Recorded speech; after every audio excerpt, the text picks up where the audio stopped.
नमस्कार student, Chauhan sir lecture में आपका हार्दिक स्वागत।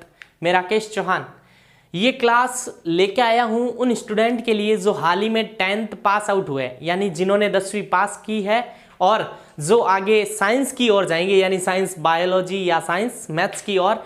यानी दोनों में कॉमन सब्जेक्ट होता है केमिस्ट्री। यानी हम केमिस्ट्री को 0 लेवल से स्टार्ट करेंगे, यानी लो लेवल से। यानी केमिस्ट्री होती क्या है, रसायन विज्ञान की मूलभूत अवधारणाएं हमारा पहला चैप्टर है।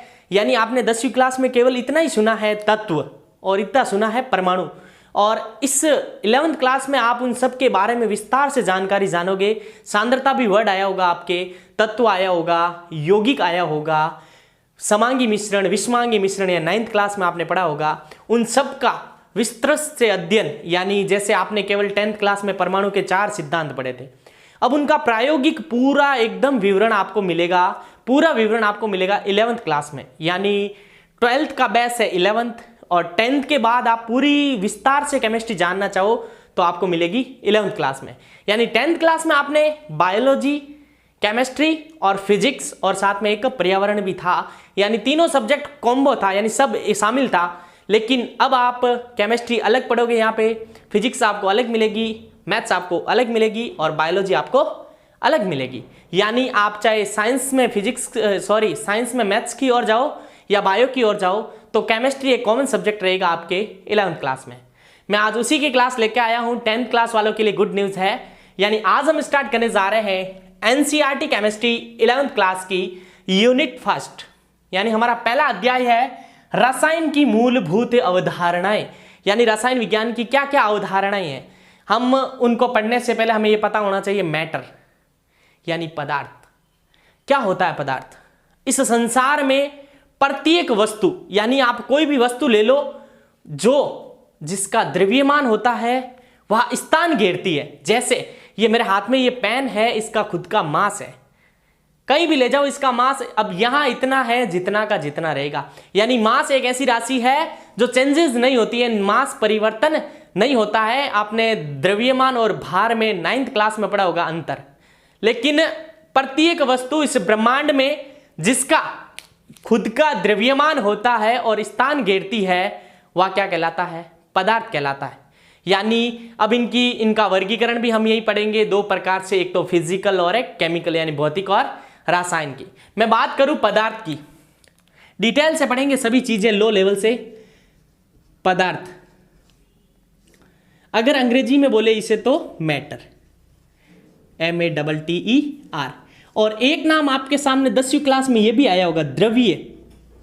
एक होता है द्रव और एक होता है द्रव्य। ध्यान देना, द्रव्य का अर्थ होता है पदार्थ। तो अभी मैंने बताया था ब्रह्मांड में प्रत्येक वस्तु जिसका खुद का कुछ ना कुछ द्रव्यमान होना चाहिए और स्थान घेरनी चाहिए। जैसे ये पेन है तो ये किस प्रकार है, अब आगे हम पढ़ेंगे ठोस, द्रव तथा गैस में। तो अगर इसकी परिभाषा, पदार्थ की परिभाषा पूछी जाए सामान्य आपको, ब्रह्मांड में यानी प्रत्येक वस्तु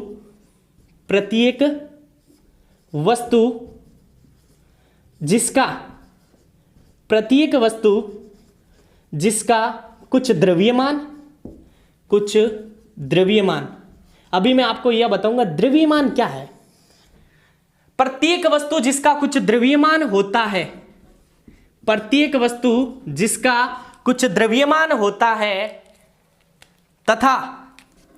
तथा वस्तु कुछ स्थान घेरती है, कुछ स्थान घेरती है, उसे आप क्या कहोगे? पदार्थ यानी द्रव्य। यानी आप ऐसे भी कह सकते हो कोई वस्तु जो बहुत सारे छोटे छोटे कणों से मिलकर बनी हो, यानी बहुत सारे छोटे छोटे कणों से मिलकर बनी हो, उसे भी आप क्या कह सकते हो? पदार्थ कह सकते हो। और हमने 10th क्लास में यह पढ़ा था, पदार्थ की सबसे छोटी इकाई क्या कहलाती है? एटम यानी परमाणु। और उसे परमाणु वैज्ञानिक, कौन से वैज्ञानिक ने उसे परमाणु यानी अंग्रेजी में एटम कहा था? डेमोक्रिटस व ल्यूसिपियस। तो प्रत्येक वस्तु जिसका कुछ द्रव्यमान होता है तथा कुछ स्थान घेरती है। जैसे मेरे हाथ में पेन है, मैं पेन की बात करूं, जैसे लोहा ले लो आप, कोई भी धातु, इसका कुछ ना कुछ द्रव्यमान होता है। अब द्रव्यमान की बात करूं मैं, ये पेन जितनी मात्रा से बना है, यानी किसी पदार्थ में निहित मात्रा क्या कहलाती है? द्रव्यमान। पदार्थ में निहित मात्रा क्या कहलाती है? द्रव्यमान। यानी प्रत्येक पदार्थ है तो उसका द्रव्यमान होगा। यानी ब्रह्मांड में जिस वस्तु का द्रव्यमान है और स्थान घेरती है, आप उसे क्या कहोगे? पदार्थ। अब हम आगे बढ़ेंगे पदार्थों का वर्गीकरण, यानी क्लासिफिकेशन ऑफ मैटर। पदार्थों का वर्गीकरण होता है, पदार्थ की डेफिनेशन इजी है आपको। अब मैं बात करूं पदार्थों का वर्गीकरण, ये है हमारा मैटर यानी पदार्थ, जिसे आप बोल सकते हो द्रव्य। अब इनका वर्गीकरण दो प्रकार से किया गया है। एक होता है भौतिक वर्गीकरण, और एक आप ले सकते हो रासायनिक वर्गीकरण।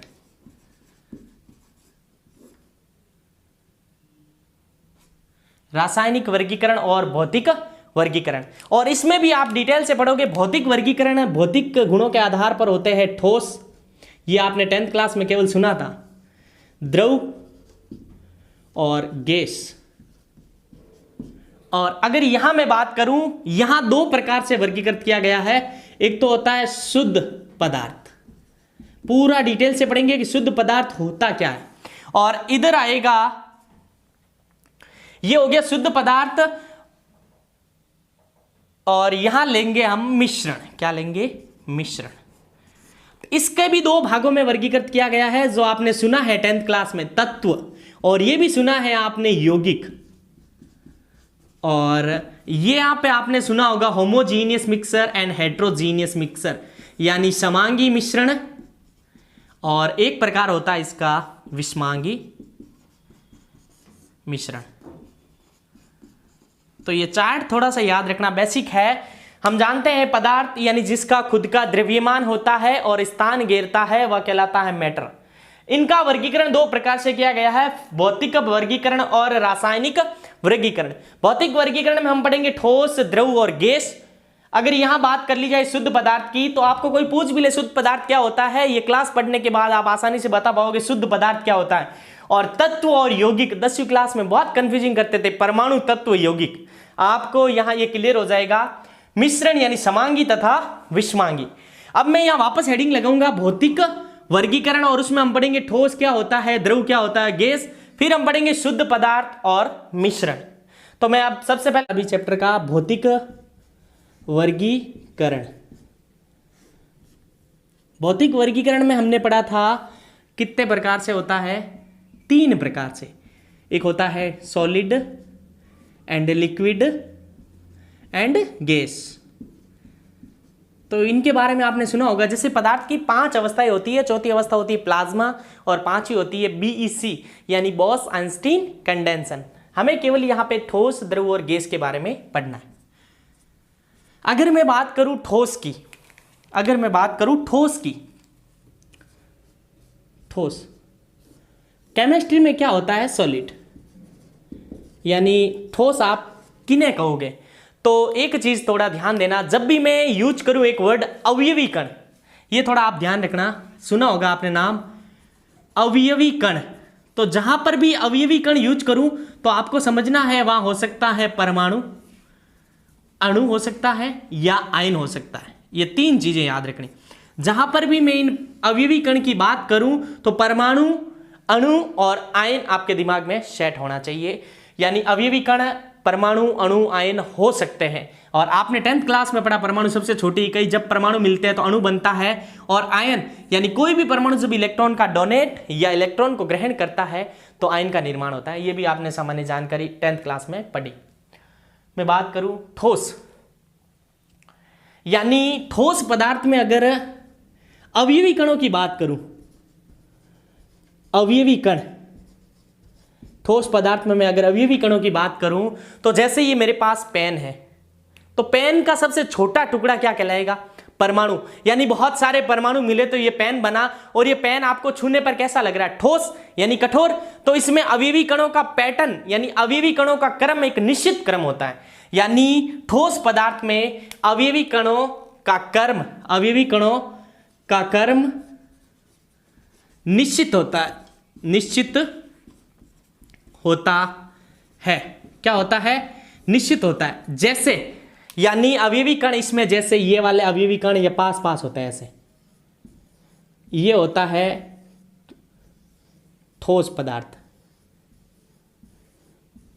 तो पहला पॉइंट समझ में आ गया, ठोसों में अवयवी कणों का क्रम यानी उनका पैटर्न निश्चित होता है। क्या होता है? निश्चित।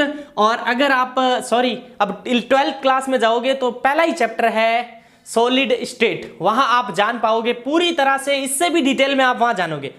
और इसमें अवयवी कण क्या होते हैं, अवयवी कणों का क्रम क्या होता है? निश्चित होता है। मैं दूसरी बात करूं किसके बारे में? ठोस पदार्थ के बारे में। तो ठोस पदार्थ यानी ये है परमाणु, मान लो, और ये है दूसरा परमाणु। इस परमाणु के केंद्र में होता है नाभिक। हमारे भाई साहब रदरफोर्ड ने बताया था, नाभिक की खोज 10वीं क्लास में पढ़ा था, अल्फा प्रकीर्णन प्रयोग। यानी यहां से होती है इनकी त्रिज्या और ये हो गई इनकी त्रिज्या। तो ये वाली दूरी क्या कहलाती है? ये वाली अंतर नाभिकीय दूरी, अंतर नाभिकीय दूरी क्या कहलाती है? अंतर नाभिकीय दूरी। अंतर मतलब आंतरिक, दोनों नाभिकों के बीच की दूरी, यानी ये कहलाती है अंतर नाभिकीय दूरी। तो आप खुद सोचो, ठोस परमाणु में अवयवी कणों का क्रम निश्चित, यानी अवयवी कण क्लोज्ड पैक यानी बहुत ही पास पास होते हैं, तो उनके बीच की ये वाली दूरी, इसे बोला जाता है अंतर नाभिकीय दूरी। ये क्या होती है? बहुत कम होती है। क्या होती है? बहुत कम। पॉइंट समझ में आया? तो ठोसों में दूसरा पॉइंट, ठोसों के मध्य अंतर नाभिकीय दूरी बहुत कम होती है। अगर मैं तीसरे पॉइंट की बात करूं, इसी से रिलेटेड है। अब जब ये दो पास पास हैं, अंतर नाभिकीय दूरी बहुत ही कम है, और हम जानते हैं परमाणुओं या अणुओं के बीच एक बल लगता है, आकर्षण बल, और यहां दोनों के बीच लग रहा है यानी अंतरा आणविक आकर्षण बल। तो अंतरा आणविक आकर्षण बल, अंतरा आणविक आकर्षण बल, ठोसों के लिए मैं बात करूं तो आप खुद समझ गए होंगे, जब इनके बीच दूरी कम, बहुत ही पास पास होते हैं, तो अट्रैक्शन यानी आकर्षण बल क्या होता है? अधिक होता है। यानी दूरी कम, बहुत आप खुद समझदार हो, जब दूरी कम होगी तो उनके बीच अट्रैक्शन अधिक होगा, यानी आकर्षण अधिक होगा। जहां दूरियां कम होगी वहां आकर्षण कम होगा, यानी दूरियां अधिक आकर्षण कम, दूरियां नजदीकियां तो आकर्षण अधिक होगा। आप सभी समझदार हो, 10th पास आउट हो। यानी अंतर नाभिकीय दूरी का मान अगर बहुत ही कम है तो उन ठोस परमाणुओं के बीच इंटरमोलिक्यूलर फोर्स यानी अंतर आणविक बल का मान, आकर्षण बल का मान अधिक होता है। क्या होता है?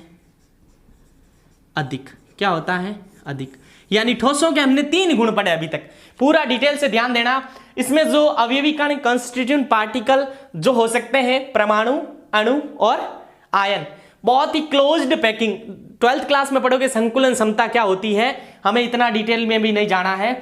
यानी उनका अवयवी कणों का क्रम एक निश्चित पैटर्न में होता है, और इनके बीच अंतर नाभिकीय दूरी यानी दो परमाणुओं के बीच की दूरी, अंतर नाभिकीय दूरी जो क्या होती है? बहुत ही कम होती है। पास पास होंगे तो दूरी कम, जब दूरी कम होगी तो उनके बीच आकर्षण अधिक होगा, यानी परमाणुओं के बीच attraction force, intermolecular attraction force क्या होता है? बहुत ही अधिक होता है। किसमें? ठोसों में। यानी 3 पॉइंट हमने ठोसों के बारे में पढ़े। मैं बात करूं चौथे पॉइंट की, ये आपने नाम जरूर सुना होगा 9वीं में 10वीं में, संपीड्यता। एलपीजी गैस और सीएनजी गैस में वहां पढ़ा होगा संपीड़ित गैस। संपीड़ित पे जो भी गैस पड़ा सीएनजी और एलपीजी गैस में, नाम जरूर सुना होगा संपीड्यता। यानी संपीड्यता का अर्थ होता है कंप्रेस्ड, किसी को दबाना। बेचारे ये ठोस अवयवी कण बहुत ही क्लोज्ड पैक है, बहुत ही पास पास। क्या आप इस पेन को दबा सकते हो? नहीं दबा सकते। यानी इनका संपीड़नता का जो गुण होता है वो नेग्लिजिबल यानी नगण्य के बराबर, यानी गिनने योग्य यानी नगण्य कुछ होता ही नहीं है। यानी इस पेन, ये ठोस है, इसको आप दबा नहीं सकते। यानी ठोसों में संपीड़नता का गुण नगण्य होता है। यानी चौथा पॉइंट क्लियर हो गया। पांचवा और इंपॉर्टेंट पॉइंट, ठोसों का जो आकार, आयतन, ये सबसे 9वीं क्लास में पढ़ते हैं ये वाला पॉइंट, आकार, आयतन, क्या होता है? निश्चित। क्या होता है? निश्चित होता है। आकार आयतन निश्चित होता है। और इनका उदाहरण ले सकते हो, जैसे लोहा है, एल्यूमिनियम है, कोई भी धातु ले सकते हो। एक पारा को छोड़कर, पारा एक धातु होते हुए भी द्रव अवस्था में पाई जाती है। हमने ये 10th क्लास में धातु में अपवाद पढ़ा था। तो ठोस क्या होते हैं, अगर आपको कोई भी पूछे तो आप विस्तार से बता सकते हो। ठोस वह पदार्थ होते हैं जिनमें अवयवी कण बहुत ही पास पास होते हैं। अवयवी कणों का एक क्रम निश्चित होता है। फिर मैं बात करूं, उनमें अंतर्नाभिकीय दूरी जो होती है बहुत ही कम होती है। अंतर्नाभिकीय दूरी कम यानी अवयवी कणों के मध्य अट्रैक्शन फोर्स अधिक, यानी आकर्षण बल का मान क्या होगा? अधिक होगा। और संपीड्यता का गुण लगभग नगण्य के बराबर होता है। और एक हमने पढ़ा, इनका आकार आयतन, ये पेन है, इसका आकार आयतन निश्चित होता है। इस प्रकार हमने क्या पढ़ लिया? ठोस। अब मैं बात करूं द्रव। द्रव क्या होता है? बोला था डिटेल से जानोगे ठोस के बारे में। तो अगर आपको कोई भी पूछे ठोस क्या है, तो ये केमिस्ट्री की लैंग्वेज में बताना उसे। निश्चित आकार, निश्चित आयतन, अंतर्नाभिकीय दूरी क्या होती है। ये 10th में केवल नाम सुने थे, अंतर्नाभिकीय दूरी, परमाणु के बीच की दूरी, वान डेर वाल त्रिज्या। तो मैं बात करूं द्रव की। द्रव यानी लिक्विड। जिसको ठोस समझ में आया उसको थोड़ा सा चेंज करोगे तो क्या हो जाएगा? लिक्विड। यानी इसमें अवयवी कण, अगर मैंने बताया था जहां भी मैं अवयवी कण लिखूं तो आपको पता होना चाहिए, परमाणु हो सकता है, अणु हो सकता है और आयंस हो सकता है। परमाणु, अणु और आयंस। इसमें जो अवयवी कण होते हैं ठोसों की अपेक्षा यानी तुलना की जा रही, थोड़ा ध्यान देना। ठोसों की अपेक्षा दूर होते हैं। कोई बात नहीं, दूर होते हैं तो देख लेंगे क्या कैसे दूर होते हैं। यानी ये अवयवी कण है जो दूर होते हैं थोड़े ठोसों की अपेक्षा। इसकी मैं बात करूं अगर आयतन की और आकार की, ये थोड़ा ध्यान देना। द्रव में आयतन निश्चित होता कि नहीं होता है, या आकार निश्चित होता कि नहीं होता, तो ध्यान देना। द्रवों में आयतन होता है जो निश्चित होता है। अब बात करूं आयतन निश्चित कैसे। जैसे यानी आपको 1 लीटर की ग्लास, यानी 1 लीटर का कोई पात्र दिया गया है, उसमें 1 लीटर दूध है। अगर आप दूध को उसी पात्र से पियो या किसी और पात्र में लेके पियो, उसकी क्वांटिटी यानी उसकी मात्रा कितनी रहेगी? ऐसे तो है नहीं, इस पात्र में 1 लीटर था तो उस पात्र में कितना हो गया? 2 लीटर। यानी उसकी मात्रा यानी उसका आयतन नहीं बदलता है, लेकिन उसको जिस पात्र में दूध को डालोगे उसका आकार ग्रहण कर लेता है। जैसे पानी है, बोतल में है और किसी पात्र में डालोगे तो उसका आकार क्या कर लेगा? ग्रहण कर लेगा। यानी आकार अनिश्चित होता है। आकार क्या होता है? अनिश्चित। और आयतन क्या होता है? निश्चित। थोड़ा सा चेंजेस है, जबकि ठोसों में आयतन और आकार दोनों क्या होते हैं? निश्चित होते हैं। और द्रव में आयतन निश्चित होता है लेकिन आकार क्या होता है? अनिश्चित। मैं अगले पॉइंट की बात करूं तो अगला पॉइंट इनमें क्या होता है कि इनमें अंतराण्विक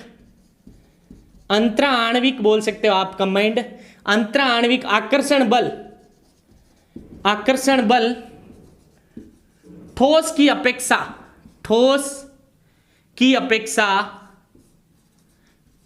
अपेक्षा कम होता है। ठोस की अपेक्षा क्या होता है? कम होता है। और तो अंतराण्विक आकर्षण बल कम होता है, तो जो अंतर्नाभिकीय दूरी यानी इन परमाणु के बीच की दूरी ठोसों की अपेक्षा क्या हो जाएगी? दूरी होगी, वो दूरी ठोसों की अपेक्षा क्या होगी? अपेक्षा क्या होगी? अधिक होगी। क्या होगी? फिर हम पढ़ेंगे रासायनिक वर्गीकरण। तीसरा प्रकार हम पढ़ेंगे गैस। सबने सुना है 10th क्लास में गैस क्या होता है, लेकिन इनके गुणों के बारे में थोड़ा डिटेल से जान लेते हैं रसायन की मूलभूत अवधारणाओं में। गैस क्या होता है? जिस प्रकार हमने पढ़ा ठोस, जिनमें अवयवी कण बहुत ही क्लोज्ड पैकिंग होते हैं।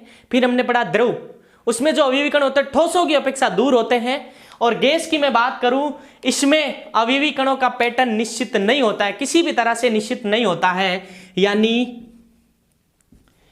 इनमें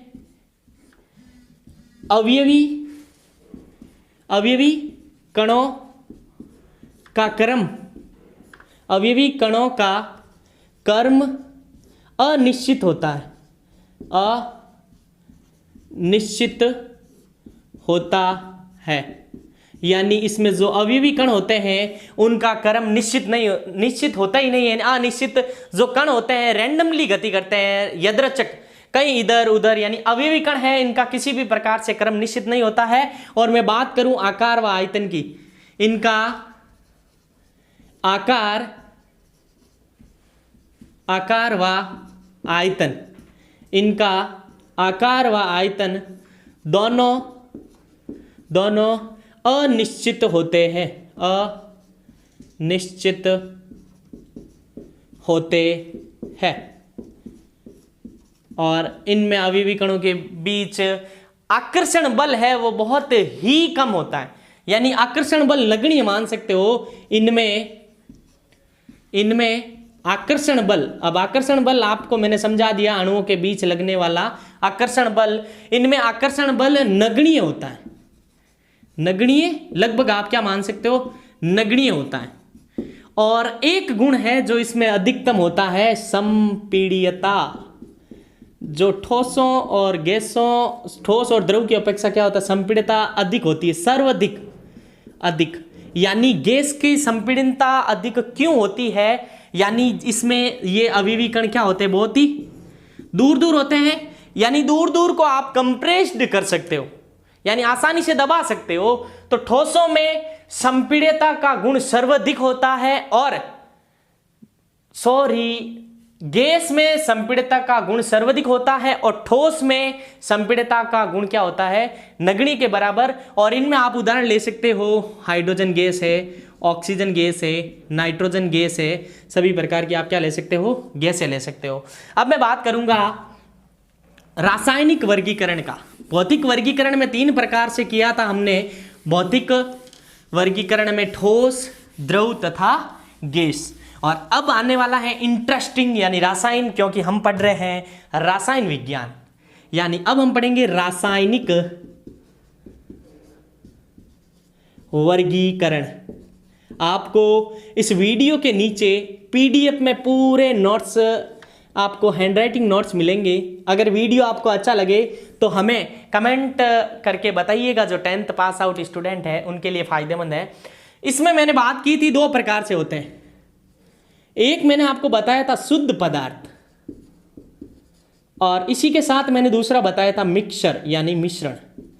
ये चीजें आपने 9th क्लास में पढ़ी, शुद्ध पदार्थ। अगर आपको कोई पूछे रसायन विज्ञान में शुद्ध पदार्थ क्या होता है, तो आप क्या डेफिनेशन बताओगे? शुद्ध पदार्थ का अर्थ होता है एक ही प्रकार के सब्सटेंट यानी अभिकर्मक, एक ही प्रकार से पदार्थ, एक ही प्रकार के पदार्थ से मिलकर बना हो, क्या कहलाता है? शुद्ध। यानी आप इनकी परिभाषा ये लिख सकते हो, एक ही प्रकार के अभिकर्मक, एक ही प्रकार के अभिकर्मक से बना पदार्थ, एक ही प्रकार के अभिकर्मक से बना पदार्थ क्या कहलाता है? शुद्ध पदार्थ। यानी जिसमें एक ही प्रकार के पदार्थ होंगे, यानी अलग अलग नहीं होगा। जैसे कि पानी है, पानी में आपने क्या डाली? शक्कर, यानी 2 प्रकार के पदार्थ हो गए, पदार्थ होंगे एक ही प्रकार के। ये थोड़ा सा माइंड में रखना या कंफ्यूजिंग नहीं होगे। यानी शुद्ध पदार्थ की अगर कोई भी बात करे तो एक ही प्रकार के पदार्थ मिलकर जो भी कुछ नया मिलेगा हमें रसायन विज्ञान में, आप उन्हें किसमें डालोगे? प्योर सब्सटेंट यानी प्योर मैटर भी बोल सकते हैं। और इसमें ये होता है, एक प्रकार होता है इसका तत्व और दूसरा होता है यौगिक। अब मैं बात करूंगा यहां पे तत्व की, इंपॉर्टेंट है, आपने 9th 10th में केवल सुना है तत्व, बहुत गहरी चीज है इसमें। तत्व और यौगिक में अक्सर कंफ्यूजिंग हो जाते हैं तत्व और यौगिक। तो हमारी परिभाषा शुद्ध पदार्थ के अनुसार एक ही प्रकार के सब जुड़ेंगे। तो अब बात करूं तत्व की, जब एक ही प्रकार के, मैंने ऐसा नहीं बोला एक प्रकार, जब एक ही प्रकार के परमाणु मिलकर कुछ भी बनाएंगे उसे आप क्या कहोगे? यानी एक ही प्रकार के परमाणु से बना होता है। क्या होता है? एक ही प्रकार के परमाणु से बना होता है। एक एग्जाम्पल दूंगा तो ये लैंग्वेज आपको समझ में आ जाएगी। यानी ये हाइड्रोजन क्या है? एक प्रकार का तत्व, यानी एक ही है, एक ही प्रकार। थोड़ा ध्यान देना, ही पे ध्यान देना। यहां पे जैसे ऑक्सीजन ले लिया, ये क्या है? एक प्रकार का तत्व, लेकिन इस हाइड्रोजन के साथ एक और हाइड्रोजन आता है और इसके साथ रासायनिक संयोग, हम क्या पढ़ रहे हैं? केमिस्ट्री। आगे हम पढ़ेंगे रासायनिक संयोजन के नियम। तो इसके अनुसार ये जुड़ के क्या बना दिया? यहां पे H2। तो यहां ध्यान देना, ये H2 क्या है? अगर वैसे पूछा जाए H2 एक अणु है, लेकिन यहां पे ये क्या है? एक प्रकार का तत्व। परिभाषा के अनुसार एक ही प्रकार के परमाणु मिल रहे हैं। आपको कहीं कोई दूसरा नजर आ रहा है क्या? हाइड्रोजन में हाइड्रोजन ही जुड़ा है, हाइड्रोजन के साथ अगर ऑक्सीजन आ जाता तो हम उसे अलग डालते, लेकिन परिभाषा के अनुसार एक ही प्रकार के परमाणु से जो भी बनेगा उसे आप तत्व बोल सकते हैं। और तत्व के अंदर अणु आ सकता है, तत्व के अंदर अणु आ सकता है, ध्यान देना। तो यहां पे ये तत्व है, लेकिन ये इसको आप क्या बोलोगे? अणु बोल सकते हैं। और इसी प्रकार अगर O के पास 3 O आके जुड़ जाए तो ये O3 क्या है? O3 एक ऑक्सीजन का एक अणु है, लेकिन ये किस में जाएगा? तत्वों में। क्योंकि जब एक ही प्रकार के परमाणु जुड़ेंगे तो हमें रिजल्ट क्या मिलेगा? तत्व। कहीं आपको हाइड्रोजन में हाइड्रोजन के अलावा कुछ नजर आ रहा है? नहीं आ रहा है। ऑक्सीजन में ऑक्सीजन के अलावा कुछ नजर आ रहा है? नहीं आ रहा है। यानी जब एक ही प्रकार के पदार्थ यानी एक ही प्रकार के परमाणु मिलेंगे तो रिजल्ट मिलेगा, उसे आप तत्व या मैं कहता हूं उसे अणु कह सकते हैं। यानी अणु क्या होता है? अणु के अंदर आ सकता है यौगिक, यानी 2 या 2 से अधिक पदार्थ प्रकार के परमाणु मिलकर एक अणु बनाते हैं। हमें इतना कंफ्यूजिंग नहीं होना, स्टेप बाय स्टेप चलना। मैं बात कर रहा था शुद्ध पदार्थ की, यानी एक ही प्रकार के जुड़ेंगे। कहीं आपको कुछ नजर आ रहा है? ऐसे नहीं हाइड्रोजन के साथ ऑक्सीजन जोड़ दिया तो ये परिभाषा यहां गलत हो जाती। शुद्ध पदार्थ में हम उन्हीं पदार्थ को लेंगे जो समान प्रकार से जुड़े, ये थोड़ा ध्यान देना। और तत्व की मैं बात करूं तो एक ही प्रकार के परमाणु, यानी हाइड्रोजन में हाइड्रोजन के अलावा कोई और नहीं है और ऑक्सीजन में O के अलावा कोई और नहीं है। अब मैं बात कर रहा हूं यौगिक की। तत्व और यौगिक में थोड़ा सा डिफरेंस है, अगर समझो तो। अब मैं बात करूंगा यौगिक।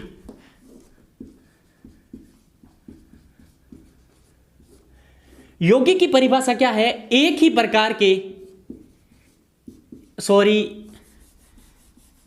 अलग अलग परमाणु आप ले सकते हो, अलग अलग परमाणु एक निश्चित अनुपात में, ये थोड़ा ध्यान देना, एक निश्चित अनुपात में मिलाने पर। तो आप बोलोगे सर ये परिभाषा यहां कैसे सही हो गई? क्योंकि हम पढ़ रहे शुद्ध पदार्थ, और शुद्ध पदार्थ में एक ही प्रकार का होना चाहिए, जो भी होना चाहिए एक प्रकार का होना चाहिए। लेकिन बच्चों यहां ध्यान देना, ये है जैसे H2 और इसके साथ आपने क्या जोड़ दिया? O, तो ये क्या बन गया? H2O। लेकिन इस पे फोकस करो, जल पे। ये जल के अंदर कोई और है क्या? प्रकार क्या हो गया? एक। जल खुद एक यौगिक है, एक प्रकार से यौगिक से बना है, यानी जल है तो इसमें सभी जगह पर क्या मिलेगा आपको? यस, इतना सारा जल ले लिया तो यहां भी क्या होगा? H2 और यहां भी क्या होगा? H2। यानी ये एक ही प्रकार का पदार्थ है। हम परिभाषा के अनुसार सही जा रहे हैं। शुद्ध पदार्थ में सभी प्रकार के पदार्थ क्या होंगे? एक ही प्रकार के। चाहे आप तत्व ले लो, चाहे आप यौगिक ले लो। यानी इस जल में हाइड्रोजन का अनुपात है 2 और ऑक्सीजन का अनुपात है 1। लेकिन इस जल में जल के अलावा तो कोई नहीं है, यानी प्रत्येक जगह जल देखा जाएगा तो क्या रहेगा? H2O। यानी इसे क्या कहेंगे? यौगिक। और तत्व यानी एक ही प्रकार के, और यौगिक अलग अलग प्रकार के परमाणु एक निश्चित अनुपात में जुड़कर जो भी बनेगा नया पदार्थ रसायन के अनुसार, उसे आप क्या बोलोगे? यौगिक।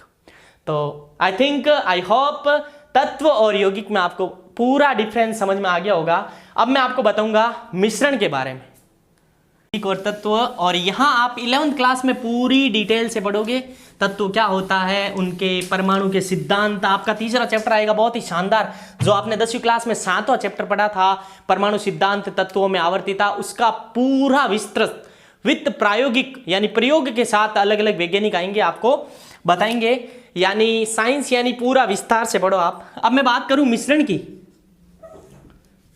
तो हमने अभी बताया, मैंने आपको अभी बताया था मिश्रण होता है होमोजीनियस यानी समांगी, और दूसरा हमने पढ़ा था विषमांगी। तो आप अभी 10वीं क्लास पढ़ के आए हो, एक पढ़ के आए हो गए समांगी उत्प्रेरण और विषमांगी उत्प्रेरण।